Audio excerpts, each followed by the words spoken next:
नमस्कार दोस्तों, आपका स्वागत है हमारे YouTube चैनल सिंपली एजुकेटेड में। आज तारीख है 12 फरवरी 2021 और आज की इस वीडियो सेशन में हम डिस्कस करेंगे जो इम्पोर्टेंट एडिटोरियल्स निकली हुई है दैनिक जागरण के राष्ट्रीय संस्करण में। तो आज सबसे पहला आर्टिकल जो कृषि कानूनों पर निकला हुआ है इसको हम डिस्कस कर लेंगे। हालांकि पुरानी बातें हैं कि कृषि कानून में क्या है क्या नहीं, लेकिन हम एक बार फिर से उसका रिवीजन कर लेंगे। और उसके साथ में निकला हुआ है कि कृषि के बजट शिक्षा के बजट में क्या क्या दिया गया है इस बार। आपको पता है कि नई शिक्षा नीति जो 2020 लागू होनी है, तो इस बार बजट बढ़ने की आशा थी, लेकिन ऐसा नहीं हुआ। तो उसी के बारे में एक आर्टिकल निकला हुआ है, जो भी पॉइंट्स हैं उनको देख लेंगे। और उसके साथ ही में जो हमारे देश में इस समय अमेरिका की जो बड़ी बड़ी कंपनियां जैसे फेसबुक, अमेजोन, एप्पल, नेटफ्लिक्स और गूगल, इनका कितना ज़्यादा हमारे देश में इम्पोर्टेंट रोल हो गया है कि हम अगर चाह कर भी कोई नया प्लेटफॉर्म बनाना चाह रहे हैं या कोई नई कंपनी खोलना चाह रहे हैं, तब भी हमें इनकी मदद लेनी पड़ रही। इस बात को इस आर्टिकल में बताया गया कि हम कितना डिपेंडेंट हैं, आप निर्भर ना होकर हम निर्भर हो गए इन कंपनियों पर। तो इसमें जो भी पॉइंट्स निकल के आएंगे हम उनको देखेंगे। तो इसमें जो ए सूर्य प्रकाश जी हैं, इस आर्टिकल में जो किसान कानूनों के बारे में बताया जा रहा है, ये बेसिकली बात ये करते हैं कि जो किसान कानूनों के जो आंदोलनकारी हैं वो सिर्फ कुतर्क कर रहे हैं, यानी कि अगर किसान कानूनों में कोई भी कमियां हैं तो उसको लेकर वो डिस्कस नहीं करना चाह रहे हैं। वो सिर्फ ये चाह रहे हैं कि हाँ, किसान कानून वापस हो। और जो किसान कानून के बारे में जो भी फीचर्स हैं, बेसिकली ये पॉजिटिव पॉइंट्स को ही बात कर रहे हैं। और इन्होंने अभी तक फिलहाल इस पूरे आर्टिकल में एक भी नेगेटिव बात नहीं की कानून के बारे में।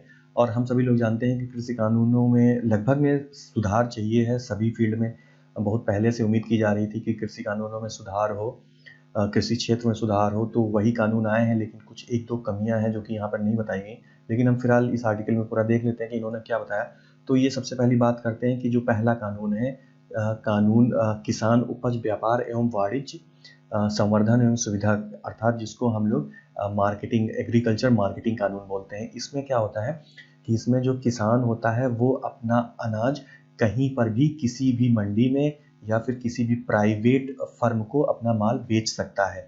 और कोई भी जो कई सारी, अभी इससे पहले क्या होता था कि जो भी रजिस्टर्ड कंपनीज हैं सिर्फ वही माल बेचती हैं, और ये माल उनका जो है डायरेक्टली एपीएमसीज में जाता है, यानी कि एग्रीकल्चर प्रोड्यूस मार्केटिंग कमेटीज में जाता है, जिसको हम लोग मंडी बोलते हैं। तो इससे पहले ये मंडी में जाता था। तो अब जब ये कानून आ जाएंगे तो कोई भी प्राइवेट प्लेयर आके इसमें खरीद सकेगा जो भी कृषि उत्पाद होगा। तो अब इसका अपोज इसलिए हो रहा है क्योंकि मंडी से आपको पता है स्टेट जो राज्य होता है उसको फीस मिलती है जब भी मंडी में कोई सामान बिकता है या खरीदा जाता है। तो स्टेट को एक तरीके से मंडी शुल्क पर नुकसान होगा। उसके बाद में जो वहाँ के आड़तियाँ हैं, जो बिचौलिए हैं, उनका बिजनेस बंद हो जाएगा। और ये भी बात हो रही है कि एपीएमसी को ख़त्म कर दिया जाएगा। जो विपक्ष वाले इस बात को कह रहे हैं, लेकिन इस आर्टिकल में बताया गया कि ना तो एपीएमसी अर्थात ना तो मंडी समितियों को ख़त्म किया जाएगा और ना ही जो न्यूनतम समर्थन मूल्य है, यानी कि एमएसपी पर जो खरीदा जा रहा है माल को, ना ही उसको ख़त्म किया जाएगा। तो ये पहले कानून के बारे में इन्होंने यही जानकारी दी, और ये जानकारी हम पहले से भी जानते हैं, लेकिन हम एक काइंड ऑफ रिवीजन कर रहे हैं क्योंकि काफ़ी टाइम हो गया। और एक बार रिवाइज कर लेते हैं सारे कानून जल्दी जल्दी। और इसी में जो पहला कानून, इसमें ये भी बात है कि 3 कार्य दिवस के भीतर ही किसानों को जो भी सामान बिकेगा उसका पेमेंट भी करना पड़ेगा। और अगर कोई प्रॉब्लम होती है तो ऐसा कानून बनाया गया है कि विवाद निस्तारण में जो भी कृषि उपज से रिलेटेड है वो विवाद निस्तारण जल्द से जल्द हो। और दूसरा कानून है उसको हम लोग कॉन्ट्रैक्ट फार्मिंग कहते हैं। पहले कानून को हम लोग एग्रीकल्चर मार्केटिंग बोलते हैं, दूसरे कानून को हम लोग कॉन्ट्रैक्ट फार्मिंग बोलते हैं, यानी कि कॉन्ट्रैक्ट होता है एक प्राइवेट कंपनी के बीच में और एक किसानों के बीच में। और जो तीसरा कानून है उसको हम लोग बोलते हैं इसेंशियल कमोडिटीज एक्ट, यानी कि जो आवश्यक वस्तुएं हैं उनमें उनको किस तरीके से रेगुलेट किया जाता है। तो फिलहाल दूसरा कानून देख लेते हैं। तो दूसरे कानून कॉन्ट्रैक्ट फार्मिंग में ये है कि जो एग्री बिजनेसेस हैं, जो भी बड़े बड़े एग्रीकल्चर के बिजनेस कंपनीज हैं या फिर जो प्रोसेसिंग करती हैं, जैसे आम को या टोमेटो को, पोटैटो को, जो प्रोसेसिंग कंपनीज हैं वो, या फिर जो रिटेलर्स हैं, जो बड़े बड़े जो आउटलेट्स जहाँ पर बेचा जाता है, या फिर जो एक्सपोर्टर्स हैं जो विदेश में सामान बेचते हैं, तो उनके साथ में किसान जो है वो प्री एग्रीड, यानी कि पहले से एग्री किए हुए, पहले से सहमत हुए प्राइस पे जो है अपने सामान को बेचेगा। और किसी भी कंडीशन में जो किसान की ज़मीन है या फिर जो भी कॉन्ट्रैक्ट होगा उसमें किसान की ज़मीन का कहीं भी कोई ज़िक्र नहीं होगा, अर्थात किसान की ज़मीन नहीं आएगी इस किसी भी कॉन्ट्रैक्ट में। और उसके बाद में अगर कोई भी प्रॉब्लम होती है कॉन्ट्रैक्ट को इन्फोर्स करने में, तो जल्दी से जल्दी जो रैपिड डिस्प्यूट सेटलमेंट किया जाएगा। ये बात इस कानून में कही गई। लेकिन अब प्रॉब्लम क्या बताई जाती है इस कानून में?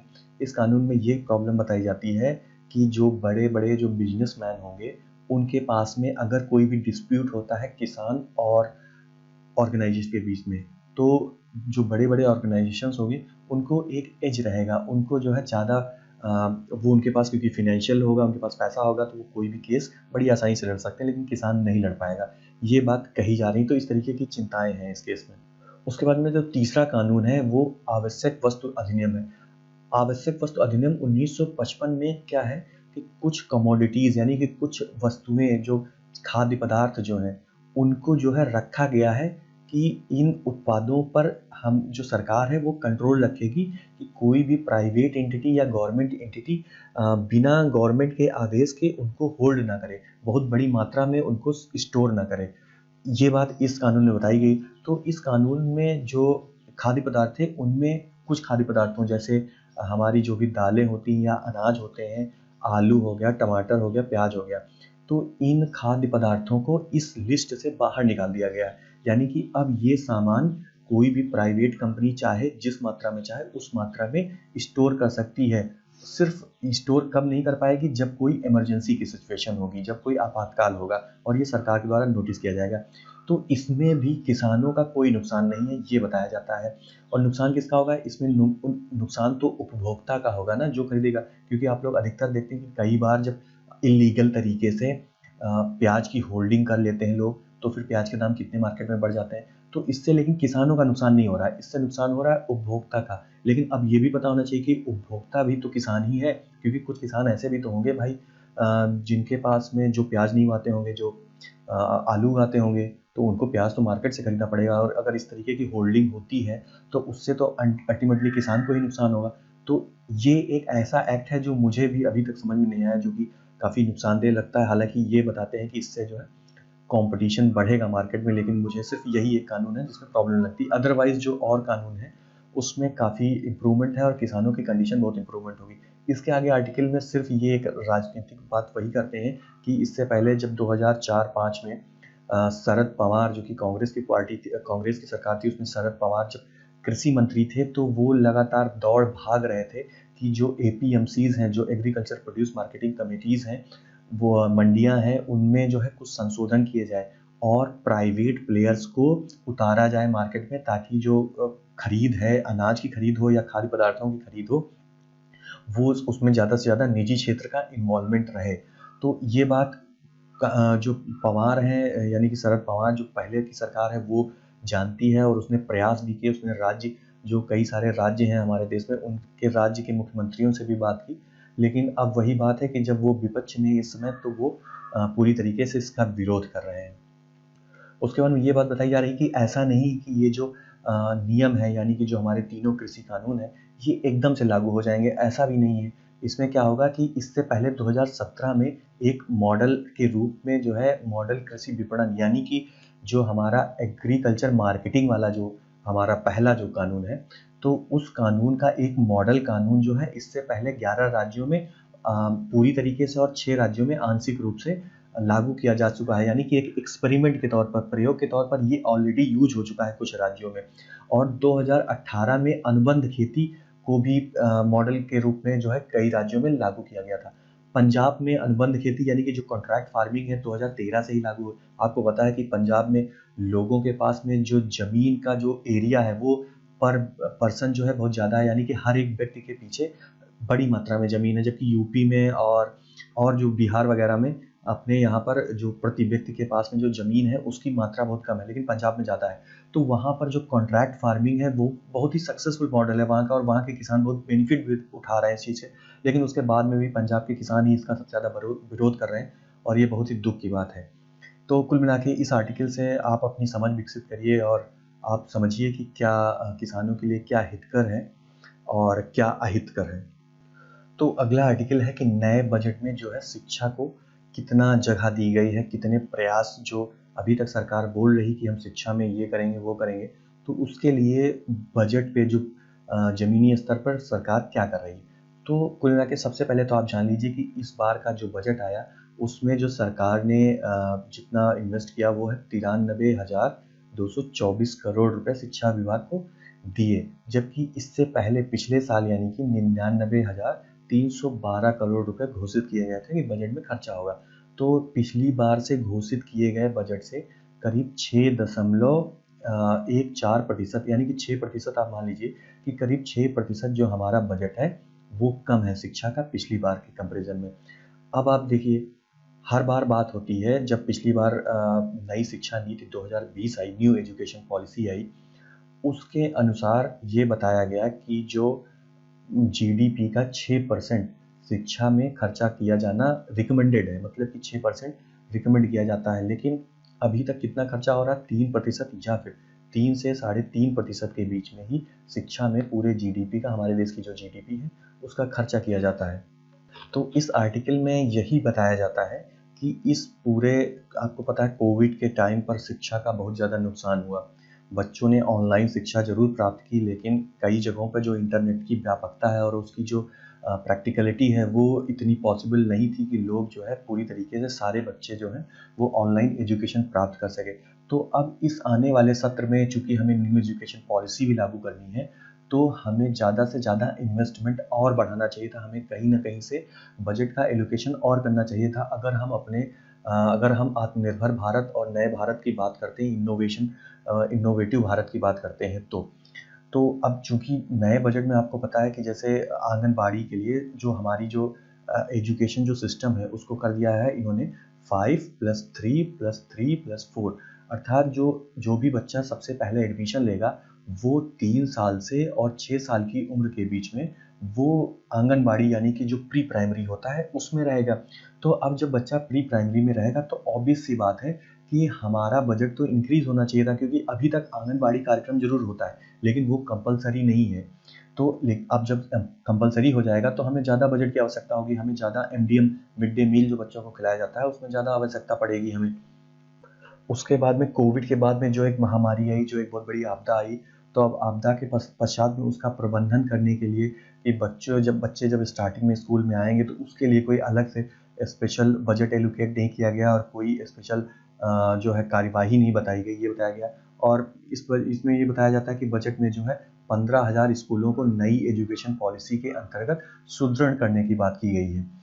अच्छा, तो इस आर्टिकल में एक बात नहीं बताई जाती, वो मैं आपको बता दूं कि ये 15,000 जो स्कूल हैं इनको एक काइंड ऑफ प्रेरक स्कूल बनाया जाएगा कि जो दिखाया जाएगा कि जो हमारी न्यू एजुकेशन पॉलिसी है उसको हम इन स्कूलों में इम्प्लीमेंट करके हम अपने एजुकेशन के लेवल को किस प्रकार बहुत अच्छे एकदम वर्ल्ड लेवल के स्टैंडर्ड पर कर सकते हैं। लेकिन आपको ये पता होना चाहिए इसमें से ज़्यादा से जो स्कूल होंगे, ज़्यादा से ज़्यादा जो स्कूल होंगे वो या तो केंद्रीय विद्यालय होंगे या नवोदय विद्यालय होंगे, क्योंकि उन्हीं पर सबसे पहले फोकस किया जाएगा। और इन विद्यालयों में ऑलरेडी बहुत ज़्यादा रिसोर्सेज हैं, टीचर्स हैं, यहाँ पर फंड रहते हैं, जो यहाँ का इंफ्रास्ट्रक्चर है वो मजबूत है।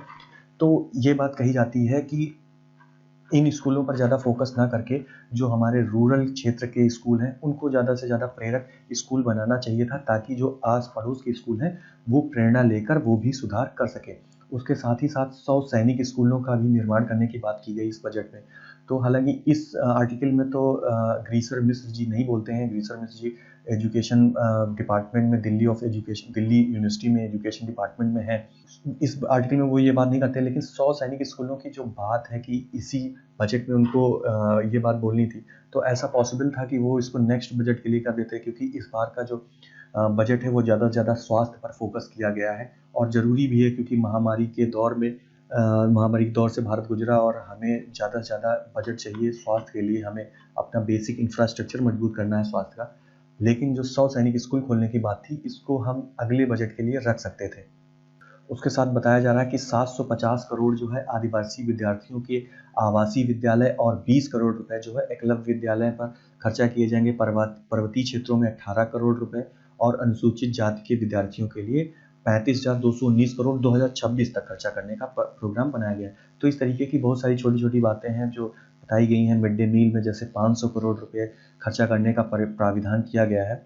तो इस तरीके से कुल मिला के जो बातें की गई हैं, इसमें सबसे इम्पोर्टेंट बात ये है कि हायर एजुकेशन को 38,000 करोड़ रुपए दिए गए हैं। 38,350 करोड़ रुपए दिए गए हैं। तो इस तरीके से कुल मिला के बजट कम रखा गया है, यही बात इसमें हो रही। तो आपको कुल मुख्य बातें ये पता होना चाहिए कि न्यू एजुकेशन पॉलिसी लागू होनी है, जिसके बाद में जो देश की जीडीपी का 6% बजट होना चाहिए, क्योंकि हमें बहुत सारी सुविधाएं, और अब माहौल भी चेंज हो रहा है। हमें इंटरनेट हर एक विद्यालय में चाहिए, हमें डिजिटल इंफ्रास्ट्रक्चर और ज़्यादा मजबूत करना है स्कूलों में। तो बजट में ज़्यादा कुछ होना चाहिए था। तो इस आर्टिकल के बारे में आप थोड़ा सा समझ लीजिए कि ये बताते हैं फांग एक नया शब्द निकला हुआ है, जो कि ये FAANG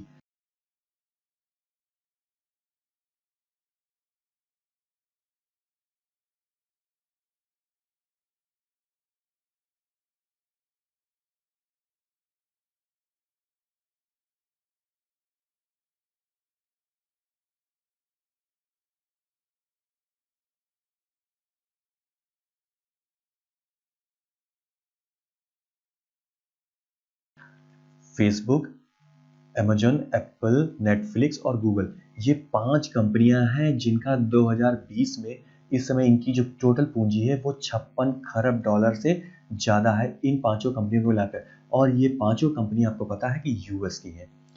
अब इन कंपनियों, इस पूरे आर्टिकल में ये बताया जाता है कि ये कंपनियां हमारे लिए इतनी इंपॉर्टेंट हो गई कि अगर 5 मिनट के लिए भी आप इन कंपनियों से, यानी कि इनमें जो भी ऐप्स होंगे इनके, चाहे आप गूगल को ले लीजिए, आप गूगल के बिना तो कुछ कर ही नहीं सकते हैं आज की डेट में। और फेसबुक तो चलिए मान लीजिए फेसबुक को हम हटा देते हैं, लेकिन गूगल हमारे लिए सबसे ज़्यादा इंपॉर्टेंट हो गया। हालांकि डिपेंडेंट लोग नेटफ्लिक्स पर भी हैं, जब से लॉकडाउन हुआ तब से ये जो OTT प्लेटफॉर्म है, इनको OTT प्लेटफॉर्म बोलते हैं, नेटफ्लिक्स और अमेजोन को।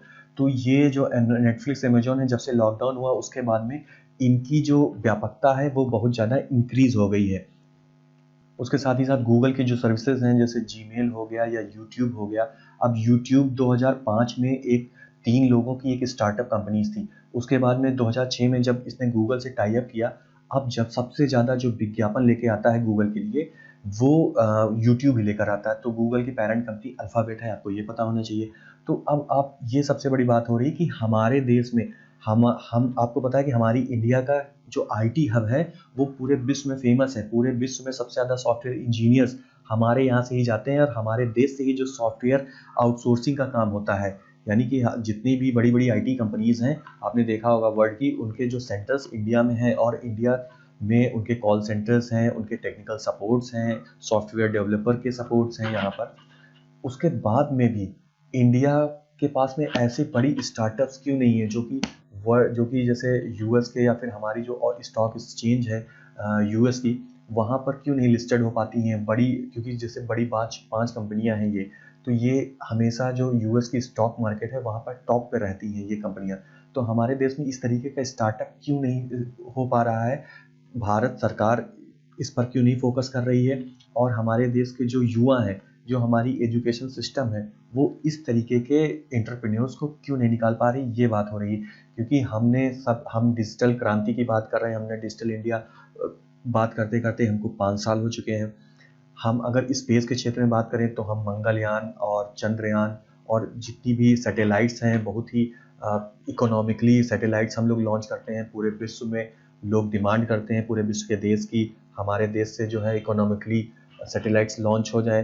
तो इतना हम लोग आगे जा चुके हैं, उसके बाद में भी ये जो बड़ी कंपनियों वाली जो बात है, ये हमारे देश में क्यों नहीं आ रही है। तो हम इस और आत्मनिर्भर होने के लिए, ये बात बोली जा रही है इस आर्टिकल में कि अगर अब आपको फ्यूचर में कोई ऐप बनाना है, या फिर कोई भी आपको नई सर्विस प्रोवाइड करनी है, तब भी आपको इन्हीं प्लेटफॉर्म का एक सहारा लेना पड़ेगा। अगर आप सपोज करिए आपको एक नया ऐप बना रहे हैं, तो आप वो ऐप या तो एंड्रॉयड का बनाएंगे या तो एप्पल का iOS पर ऐप बनाएंगे।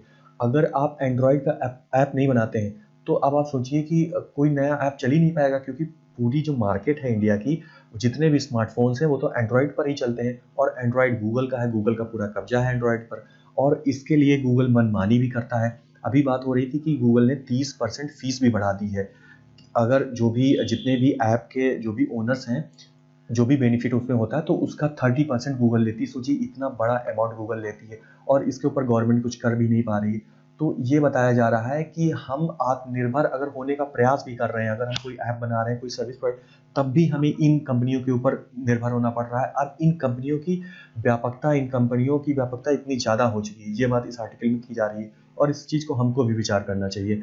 और हमको विचार क्या करना चाहिए, बेसिकली हमारे देश का जो एजुकेशन सिस्टम है, क्योंकि ये हमारे देश का एजुकेशन सिस्टम इस चीज़ के लिए बिल्कुल भी इनकरेज नहीं करता है कि स्टूडेंट्स ज़्यादा से ज़्यादा रिसर्च करें, प्रयोग करें। सिर्फ रटन तिवाला हमारे यहाँ एक सिद्धांत है, बहुत पहले से चलता आ रहा है और वही अब भी जारी है। हालांकि न्यू एजुकेशन पॉलिसी में कुछ उम्मीदें दिख रही हैं कि ज़्यादा से ज़्यादा फोकस जो है वो प्रैक्टिकलिटी पे किया जाएगा और क्रेडिबिलिटी दी जाएगी।